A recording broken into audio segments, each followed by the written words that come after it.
नमस्कार, मैं हूं Praveen Agarwal. Keshav lover market weekly में एक बार फिर आपका स्वागत है।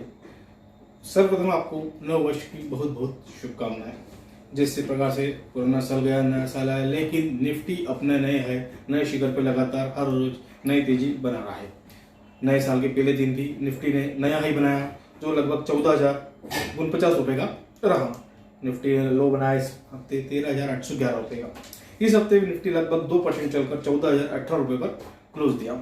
वहीं बैंक निफ्टी भी लगभग 823 पॉइंट चला, 31,510 का ही बनाकर 30,007 का लो बनाया और 31,225 रुपये पर बैंक निफ्टी बंद हुआ। सोने चांदी भी अपनी गति से पीछे नहीं है। चांदी ने भी लगभग इस हफ्ते 614 रुपये की तेजी दिखाई और 69,800 का हाई बनाया और 68,123 रुपये पर बंद हुई। वहीं गोल्ड लगभग 171 रुपये चला, 50,290 रुपये का हाई बनाकर 49,857 रुपये का लो बनाया, 50,244 रुपये पर गोल्ड बंद हुआ। जिस प्रकार से मार्केट में तेजी है उसी प्रकार से एफआई खरीदारी भी लगातार जारी है।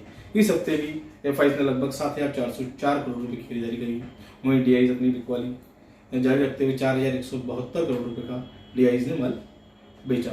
ऐसा लगता है कि आने वाले समय में भी तेजी जारी रहेगी, पर एक प्रॉफिट बुकिंग लाजमी है जो शायद अगले हफ्ते या उसके अगले हफ्ते तक आए। इसलिए इन्वेस्टरों से निवेदन है, कृपया अपने इन्वेस्ट को सेव कर चले। यदि आपको हमारे चैनल पसंद आया तो इसे लाइक और सब्सक्राइब करना न भूलें। जय हिंद, जय भारत, जय श्री।